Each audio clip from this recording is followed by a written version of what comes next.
Is my emotional currency at the minute, is it being drained? And a concept that I love, love, love to talk about, folks, is our emotional bank account. Not our money bank account, which we a lot in society focus on, and it's part of the currency and flow of life. But what I'm here to help with is that alignment with your emotional bank account. Because when we understand on a certain level of where we're at, where you're at now in your ladder of self-belief, in your ladder of self-awareness, you're exactly where you're meant to be. So I want you to write down those words, emotional bank account, and ask yourself, am I a giver? And I see incredible people on here like Jessamy, like Damien, like Angelica, like Dr. Gwendolyn Therese. There is incredible people on here that are givers, that do rooms, that are always of service in their passion, in their purpose, like the incredible Jonathan who's just popped in. And every one of you give in your own way, you do an incredible service. But I know for me, I was always giving, even in my 15 years as a nurse in palliative care with dying patients. I was always giving, but never understanding the importance of protecting my energy, my emotional currency and bank account. It was only when I was hitting burnout, when I was hitting that drainage where I didn't have the energy and flow for my family. I had less tolerance. I had that pushback. I had that frustration. How many people can relate to this? Where you're not even realizing that you're sacrificing, that you're putting yourself last because we're that busy trying to be everything and help everyone else. But it's only when we hit the wall, when we get sick, when our relationship turns to shit, if I'm honest and blunt. Because I want to be real here, folks. That juggle of life doesn't have to be hustle. So it's looking at ways that you can turn it to harmony, intentional design. This is what it's about. It's about you intentionally deciding, because you have this power through your mind shifts, through becoming aware of who you are, not just as this human bag of bones, as everyone that knows me will know that I talk about regularly. We are not just this walking, talking bag of bones, but we have been gifted this beautiful human body that we are all in to maneuver, to act, to make change in this world. But we have an intellect, we have the power of choice, and we are guided through our spiritual side. Whether you believe in God, whether you believe in infinite intelligence, whether you're more into science and quantum physics, there is an energetic field. There is a space that governs us. There are universal laws. There are scriptures, there are times, there is spiritual, there is science. There's a lot of hundreds and hundreds of years to back this up, folks. So I invite you to go where you're guided to go. If you would like to have a conversation and go deeper into this in relation to you and how you're showing up, feel free to send me a message. Let's have a conversation. Let's explore where you're at with you, how you see you, where you are in your letter of belief, where you are in your authenticity, where have you placed your values. Are you ready to bring that back to you, to understand that you're the source of everything? So if you're depleted, if you are self-sacrificing, if you're always in struggle and juggle, trying to manage you, your energy, your life force, that reflection and the disharmony in family, the harmony within your business or disharmony, the harmony or disharmony in your philanthropic ways. Know that there is a way to balance and align, and that way begins with you, folks. That way begins with you in understanding. Annie, would you like to share your concept of legacy design and how you've intentionally designed and how you live in Yeah, all these elements, your life, your way, in your own terms, through shifting your mindset? yeah, for sure. So, no, let me welcome a few more. So, Kate, I see you. Jonathan, so amazing PhD student. Good friend of mine, Leslie, Dr. Leslie, I see you. Alexis, Michael, Tanique, Toby, an amazing mindset coach yourself, and an amazing author as well. Angelica, my twin on LinkedIn, Josiah, one of my Woodrow co-hosts, and Odina, cybersecurity expert extraordinaire and AI genius. Alexandria, welcome. Dietrich, I see you as well. Laura, Michelle, thank you all for joining us. I don't know, the legacy question. I guess for a long time I put it down as something that we hope would happen. I hope I would leave a legacy before I die. And that was just the way I thought. I think in my mind, the sum total of what you do in the end will determine how you're remembered. That's it. No, and so only by working with you I'm now realizing that I can design that know what I do and what I'm remembered for. I can design how I'll be seen at long after I'm gone, and that comes down to literally deciding who I am, and what I'm on earth to do. What are my skills? What are my abilities? What's my essentially divine gifts that I can give the world? They say, I didn't realize that we had such power to determine our world until I started working with you, Donna. So now it's realizing that I can write that script rather than being an actor in my existence, rather than being a bit part player someone who things happen to. I can be the star. I am the star. I have to be the star. I have to believe I'm the star. I have to live like the star. I have to do what the star would do. That's the only way I can sort of determine how every day goes. The legacy. I guess I say how my day goes, and it's sort of surpassed the same picture. Every day is my legacy, rather than being something that's in 30 years or 50 years time. Today, every day, today's my legacy. As I say, I'm sort of learning to live with that authentic self of mine, to actually be who I am meant to be, not when I die, but right now. It starts with now, right? It starts with being who I am right now and giving the world what I'm here to give the world from every moment from when I wake up to when I wake up again. So hopefully that answers the question, Donna. It certainly does. And one of the things that stood out there, Annie, was you're living your legacy now. Mm. And I would like everybody, if you feel called, to write this down and ask yourself this question: how can you start living your legacy now? Why wait till you're dead? Mm. As I said before, my nursing is in background, and for those that are maybe new to myself and Annie's rooms, again, thank you for joining us and spending your time currency with us, your life force. This matters, it's relevant. So we see you and we appreciate you. So when I was a nurse, I had over 15 years experience, but for the first 4.5, 5 years, I was in palliative care, oncology and haematology. And in that time, I dealt with hundreds of people in their deathbeds, thousands of families. And I share this in the relevance toward legacy because every one of the people, without a shadow of a doubt, that I met, not one of them was concerned about their house or their car or the material things in this world. And yes, they're relevant because when you're in a loving space, when you have the potential and the finances and the freedom to choose the beautiful home that you desire to live in, where you feel an alignment and harmony and truth, where you're not in a place of destruction, that you're there in your head and you're suffering.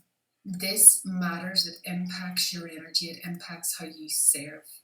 So it all comes in a flow. But Annie, going back to what you're saying about the relevance of living in the now, what people on their deathbeds I found was they didn't want to do regrets. They didn't want to have things unsaid. Some people wished that things hadn't happened.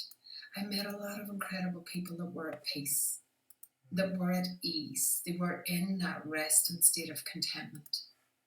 And that doesn't come from money, folks. That doesn't come from accolades. It doesn't come from plaques or awards or you haven't run an incredible business. That comes internally from you knowing you. That is free. That comes from you leveling up in your level of awareness. It comes from you being willing to expand your thoughts, to expand your thinking, to expand in your ideas. It comes from you being willing to accept a new idea and explore.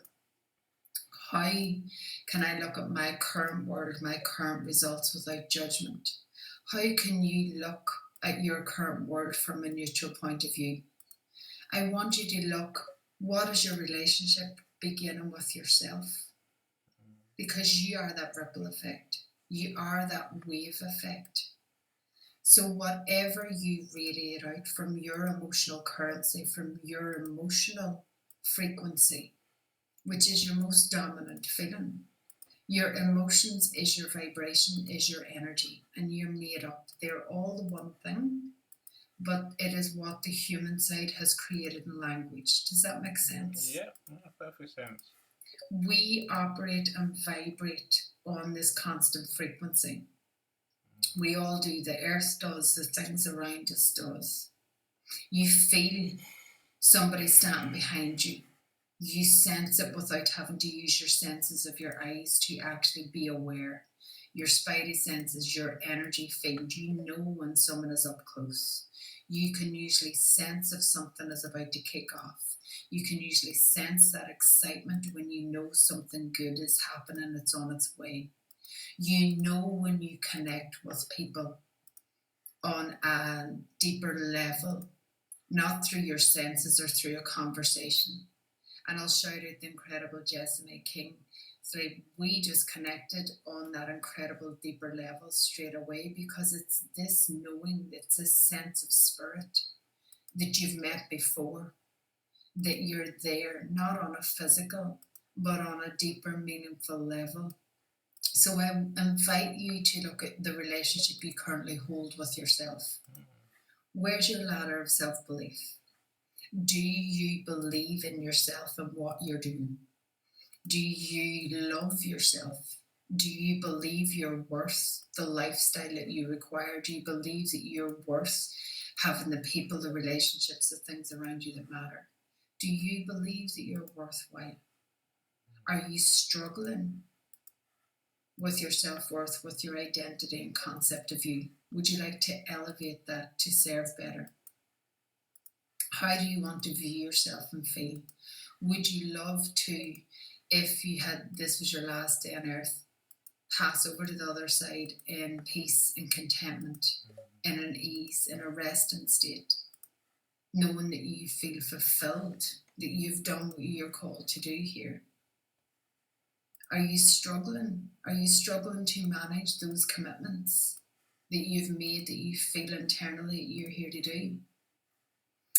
Because when you are out of alignment with you, when you're feeling pushed and pulled in all directions and you're unclear, you're uncertain, you know what your values kind of are, but you don't have them front and centre. You haven't intentionally made that shift to actually put your values as your core and actually say, right, okay, this is what matters. So I'm going to stop shoving a round peg into a square hole, and I'm going to decide that, right, I'm showing up my way. I'm living my life now intentionally, my way, on my own terms. So what does that look like? How do I want to start treating myself from this moment forward? Do I want to get healthier? Do I want to start walking? Do I want to start with small steps? Do I choose to listen to an audio? Do I choose to read a book? Do I choose to start doing some of what Dawn has recommended and maybe writing out where I'm at right now? What is my relationships like with my husband? For me, there was a lot of pushback. There was a lot of push pull through my transition. The past 3 years, I've been doing a deep dive into me, nearly 4 years now, but in alignment. My start of doing that deep dive came from a big emotional impact, which impacted me, my husband, and our kids, which left us all physically sick, emotionally drained, and financially broke. And we were at the brink.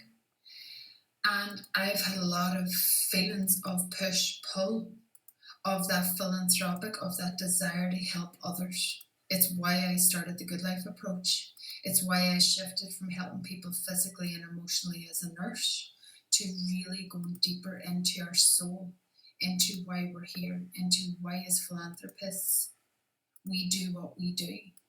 Because I understand and I've gone through the experience of the push pull in my relationships with my husband, with trying to explain why I feel this need. Who can relate to that? Yeah. Trying to explain and nearly feel like you're justifying to somebody else why you feel called to do something. And you're frustrated, and financially you're tied with your family and your commitments, and then you start a business and you're like, oh, there's no guarantee. The finances. And we moved to Australia, folks, from Ireland in the middle of all this. We were going through a legal case to do with our scenario back in Ireland. We had so much stuff. But my spirit, my soul, that knowingness, that higher self, was screaming at me, Donna, you have to do this. You're living out of alignment. How many people can relate to that? Where your higher calling, what you believe to do is here, was absolutely screaming at you, but the human side was crushing me. And all the human outside experiences is going, Donna, why are you doing this? My husband, my kids, Mommy, why are you not a nurse? Come on, your husband, why are you not bringing in consistent stuff? Why would you do this? But that internal alignment, that thing of you cannot physically and emotionally and spiritually, you can't no longer live out of alignment in that thing that isn't your truth. Because that is the power, that's why we're here. And me, that's my faith, that's my beliefs, that's my trust. So you look at where you're at in your level of belief with you. Why do you believe you're here? Do you believe that you have a spiritual side, or that you're connected to some kind of energetic source? Do you believe that you're here for a greater good? And how does all today's conversation of legacy design tie in? How does this look for you? How can you tie in your relationship with yourself, your relationship with others, how you align your business to your world, to your values of yourself and your family, to doing good, to your philanthropy work? How can you tie all this in? It can be done. Let's talk, let's have a conversation. So Annie, would you like to have any other shares with this? And does anybody, have you got any questions, any shares of yourself of how you align these kind of things in your own life? Yeah. So again, I think for me, is that peace of mind, is that joy that comes from just doing what comes naturally. As you mentioned, we can live, we can live in misalignment, not being our true selves, wishing we were doing something else. Toby, please, if you want to come back, up, please raise your hand. I'll bring you back up, and I'd love to hear from you. And anyone else, my friends, I tend to bring you up one at a time, so we have more chance of leaving within reason. Dr. Leslie, I forgot to mention it. I don't know what happened. You disappeared off my screen for a second. Dr. Leslie Flowers, one of my great mindset friends, we'll do a room together next Wednesday. So this Wednesday and next Wednesday, Dr. Leslie's room's the one that we'll go to. Her thing is goal achievement, especially. So do connect with her and do join our rooms. I see you, Professor Roxana, one of my co-authors of the anthology I mentioned earlier. I'm glad you're here, Janala. So great skincare creator. He creates the company and creates the products as well. So glad you're here, brother Charlie. I see you. So Brian, marketing legend, Melissa, Melissa Houston, a LinkedIn influencer, all-round genius, so and audio room host, amongst other things. So I'm glad you're here, Melissa. Thank you so much for joining us. Anthony, I see you as well. If I've missed anyone else out, please forgive me. I'll find my way around to you in good time. I'm sure I've mentioned Miss Angelica, my twin, on LinkedIn.